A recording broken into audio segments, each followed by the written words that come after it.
Monsieur le maire, chers collègues, notre conseil se tient dans un contexte exceptionnel. Depuis le dimanche 9 juin, de nombreux Toulousains ont peur. Et vous ne semblez pas avoir pris la mesure de l'impact qu'ont les scrutins nationaux sur la vie des Toulousains, tant vous avez balayé la situation que nous vivons d'un revers de la main. Les Toulousains ont peur. Peur d'un avenir qui pourrait s'assombrir, car pour la première fois dans l'histoire de notre ville, l'extrême droite y a rassemblé plus de 19% des suffrages. Pour la première fois depuis le régime de Vichy, l'extrême droite est aux portes du pouvoir. Même si dans cette période sombre, un espoir s'est levé, avec le rappel qu'ont exprimé les Toulousains à leur attachement aux valeurs de gauche, en plaçant la liste du Parti socialiste et de Place publique en tête, en matérialisant leur confiance en la gauche, qui a recueilli la confiance d'une très large majorité des Toulousains, les Toulousains ont peur. Scrutin après scrutin, l'extrême droite progresse et à mesure la seule banalisation de ces mots suffit à libérer les actes racistes et antisémites. Et demain, c'est elle qui pourrait exercer le pouvoir.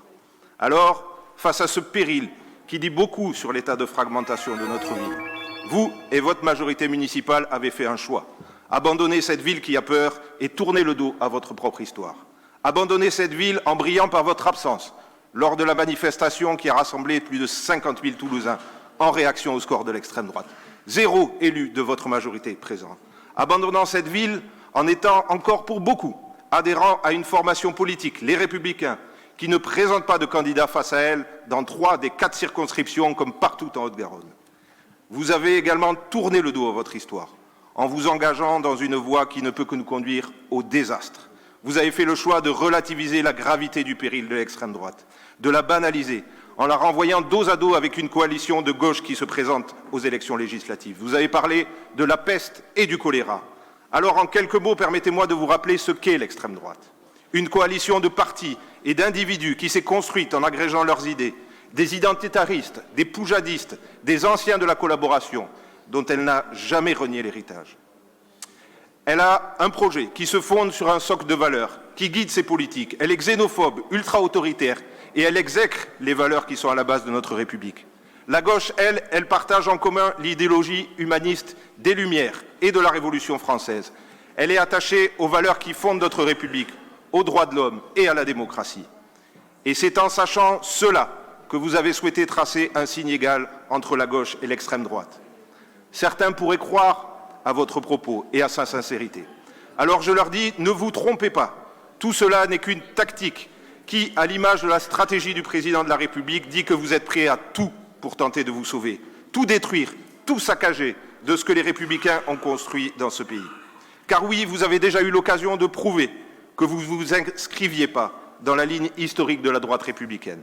C'était en 2015. À l'époque, 7 candidats du Parti socialiste, seuls, étaient opposés au second tour des élections départementales au Front national. Et vous aviez eu un message clair, ni.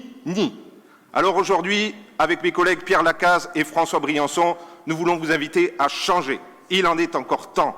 À penser à vos prédécesseurs qui se sont battus pour protéger les Toulousains. À penser à l'histoire de cette ville, riche d'une histoire faite de lutte et de tolérance. À avoir une parole claire, pas une voix pour le Rassemblement national. Barrage républicain face au Rassemblement national. Ayez cette parole claire. Cessez de vous isoler comme vous le faites en invectivant vous et votre majorité, les Toulousains qui ne partagent pas majoritairement vos convictions. Cessez d'invectiver jusqu'à celles et ceux qui, comme Carole Delga, Sébastien Vincini, agissent pour le bien-être des Toulousains. Et enfin, pour conclure, monsieur le maire, quelques mots. Je sens une pointe d'inquiétude chez vous. Vous avez accusé les socialistes d'avoir vendu Toulouse à la peste rouge. Vous nous avez accusés de nous être soumis dans l'indignité. Vous avez accusé les socialistes d'avoir vendu leur âme. Eh bien, je vous le dis, rassurez-vous, n'ayez pas d'inquiétude. Les socialistes sont pleinement les acteurs de la campagne du Front populaire à Toulouse, fiers de leur histoire. Et ils seront au rendez-vous des scrutins à venir et occuperont la place que vous semblez attendre de nous. Car oui, n'oubliez jamais que notre famille politique a présidé aux destinées de cette ville plus de temps que la vôtre et que c'est dans cette histoire que nous nous inscrivons avec comme seule boussole le bien-être des Toulousains.